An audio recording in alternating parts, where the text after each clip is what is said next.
a resolver un problema bastante sencillito de un circuito de continua que presenta tres resistencias, R1, R2, R3, con los valores que vemos en la pizarra, de 20 ohmios, 10 ohmios y 40 ohmios. Se encuentra, como hemos comentado, se encuentran en serie. Ahora explicaremos exactamente cuál es esa clasificación de montaje en serie. Alimentado por un generador de continua, por una pila o una batería de 20 voltios de fuerza electromotriz, la E, que tenemos ahí marcada, está marcada con la intensidad total, ¿vale? Para resolver este circuito, lo que nos piden en el ejercicio, tal como en el trabajo, en el examen, nos piden primero la resistencia equivalente en serie de estas tres resistencias, luego con ella nos pedirá la intensidad total que está dando el generador al circuito, luego cuando tengamos esa intensidad total nos van a solicitar las tensiones parciales VR1, VR2 y VR3, la tensión de cada una de ellas, y por último, para comprobar si hemos hecho bien el ejercicio, vamos a hacer un balance de potencias. Lo primero, por recordar los conceptos que hemos visto en teoría. ¿Qué quiere decir que varios elementos de un circuito están en serie? En este caso, tres resistencias. Dos elementos están en serie cuando se conectan la salida de uno a la entrada de otro sin que ese cable que conecta vaya a ninguna otra parte. No haya un nudo que vaya a otro elemento, ¿de acuerdo? Entonces esta resistencia R1 está en serie con la R2 porque su salida va a su entrada y la R2 está en serie con la R3. La salida de R2 va a la entrada de la R3. Y todas ellas en conjunto, como van de salida a entrada, las tres están en serie, ¿de acuerdo? Bien, recordamos también un poquito de la teoría. En la teoría lo que especificamos, que comentamos, los detalles que tenía que tener una conexión en serie eran dos fundamentales. Uno, que el más importante, que los elementos que están en serie, por ellos circula la misma intensidad, lógicamente solo hay un camino, toda la circulación de intensidad que haya por aquí va a tener que pasar por R1, la misma por R2 y la misma por R3, todos los elementos en serie tienen la misma intensidad, y luego la segunda era que las tensiones parciales que tiene cada uno, que pueden ser diferentes, dependiendo de su valor de resistencia, sumadas, todas ellas, las tres VR1, VR2 y VR3, me tiene que dar la total que da el generador, ¿de acuerdo? Total, no sabemos exactamente qué valores son, pero os comprobaremos que VR1 más VR2 más VR3 me tiene que dar 20. Lo que da la tensión, la diferencia potencial que da el generador, tiene que ser la que se subdivide en cada una de las resistencias. Con esos dos datos sacamos cómo era la fórmula de la resistencia equivalente en serie, que lo vamos a utilizar ahora mismo y que en otro apartado de teoría hemos explicado cómo se saca. Vale, pues vamos ya directamente con los valores de este problema para resolverlo. El ejercicio es muy similar a lo que tendríamos en los trabajos. Primero vamos a hacer el apartado A, que nos pide la resistencia equivalente en serie. Aquí directamente voy a poner la fórmula. La resistencia equivalente en serie, ¿vale? En este caso, con un circuito con tres resistencias, sería la resistencia de la primera, más la resistencia de la segunda, más la resistencia de la tercera. Lo que es lo mismo, con los valores que tenemos, pues los 20 ohmios, más 10 ohmios, más 40 ohmios, que tendríamos 70 ohmios. O sea que si hacemos el circuito equivalente serie que estamos haciendo inicialmente, y lo dibujamos, esas tres resistencias se comportarían como una sola de 70 ohmios. El circuito equivalente dibujado, que esta es la resistencia equivalente en serie, tendría 70 ohmios. Y nos quedaría un circuito bastante más sencillo del que teníamos antes puesto en el problema. 20 voltios de energía de fuerza electromotriz, intensidad total. ¿Por qué me sirve este circuito? ¿Por qué me viene bien tener un circuito equivalente que es ficticio, que me acabo de inventar, pero que se comporta igual esta resistencia serie que estas tres? Porque ahora aquí ya puedo aplicar la ley de Ohm, ¿de acuerdo? La ley de Ohm se aplica solamente a un elemento, con lo cual ahora, al tener solo una resistencia equivalente serie, un solo elemento, yo puedo aplicar la ley de Ohm. La ley de Ohm me relaciona la tensión con la resistencia y la intensidad. Yo ya tengo el valor de resistencia equivalente serie, tengo la tensión, con lo cual podría sacar fácilmente la intensidad. El apartado B me pide la intensidad total, que lo vamos a resolver este circuito equivalente, ¿vale? Esa sería la ley de Ohm, la intensidad total, despejando, me quedaría que sería la tensión de la pila, batería, del generador que tenemos, la E, o si queréis llamarlo tensión del generador, partido por la resistencia equivalente serie. En este caso, la E, la fuerza electromotriz de esa pila serían 20 voltios, dividiríamos para 70 ohmios, y ahora nos daría la intensidad que está dando ese generador, que sería 0,285 amperios. Esta intensidad es la que me está dando el generador, y como es un circuito serie, lo hemos calculado en el circuito equivalente, lo hemos calculado aquí sabiendo del generador alimentando esta resistencia de 70 que no existe, pero que se comporta igual que las otras tres, y ese dato nos lo podríamos llevar aquí.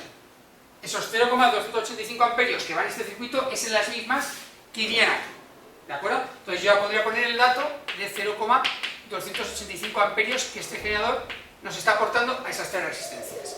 Cuando ya tengo el valor de la intensidad total, puedo borrar los dos cálculos que acabamos de hacer y pasar al apartado C. El apartado C nos está diciendo que calculemos las tensiones parciales de cada una de las resistencias, VR1, VR2 y VR3.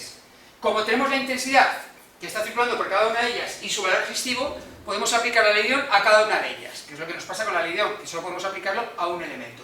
Entonces, simplemente sustituyendo los valores, VR1 sería R1 por la intensidad total. VR2 sería R2 por la intensidad total y VR3 serían R3 por la intensidad total. Solo tengo que sustituir los valores. La primera resistencia, 20 ohmios por 0,285 amperios. La segunda, que sería 10 ohmios por 0,285 amperios. Y la tercera, que sería 40 ohmios por 0,285 amperios. Y ahora iríamos calculando una por una. La primera nos estaría dando una tensión de 5,714 voltios. La segunda nos daría una tensión de 2,857 voltios. Y la tercera nos daría 11,428 voltios. Lo que hemos dicho antes, ya que tenemos las tensiones parciales de cada una de las resistencias, podemos comprobar si lo hemos hecho hasta ahora bien, si sumamos estas tres tensiones, la tensión de VR1, VR2 y VR3, y nos tiene que dar 20 voltios, aproximadamente.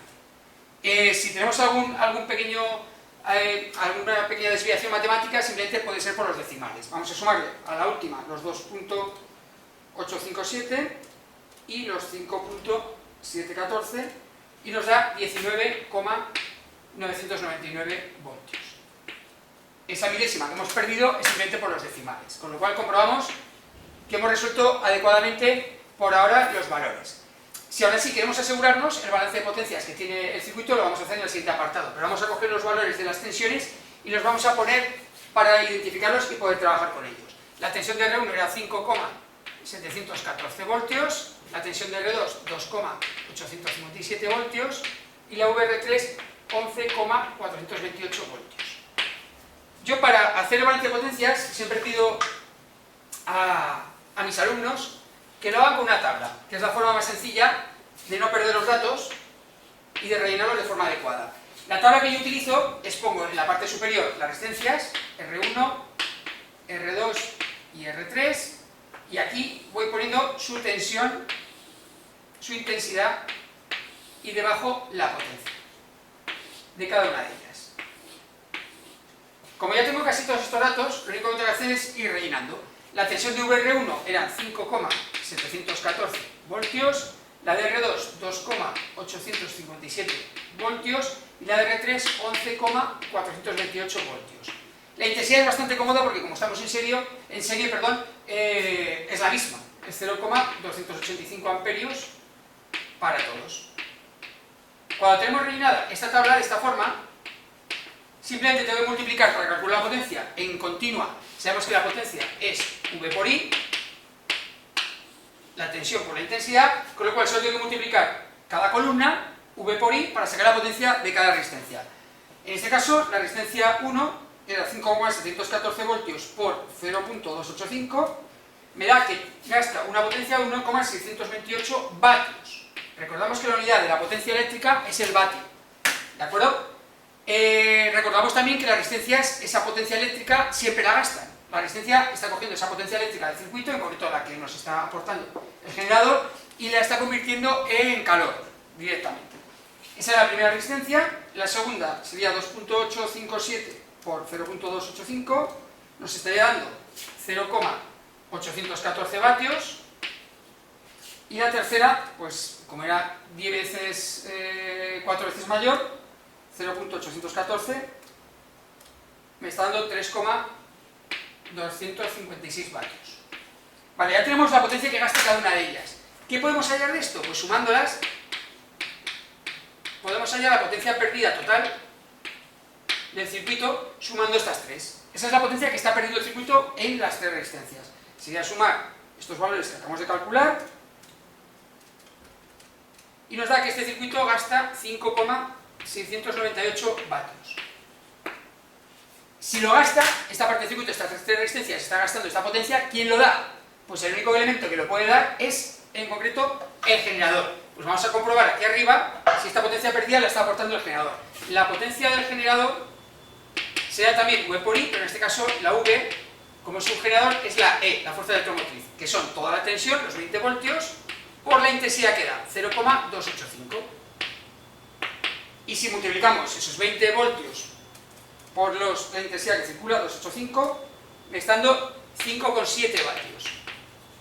Comprobamos que prácticamente por los decimales coincide el balance de potencias. El balance de potencias, aparte de conocer cuánta potencia da el generador y cuánta potencia gasta la resistencia, nos viene bien para comprobar que lo hemos resuelto bien, este tipo de circuitos. No solo este, cualquier circuito que hagamos, de paralelos o mixtos, incluso circuitos de alterna, podemos hacer un cierto balance de potencias para comprobar que lo que se aporta tiene que ser igual a lo que se gasta. Y con esto tendríamos terminado el problema del cálculo de circuito serie en continua de resistencia.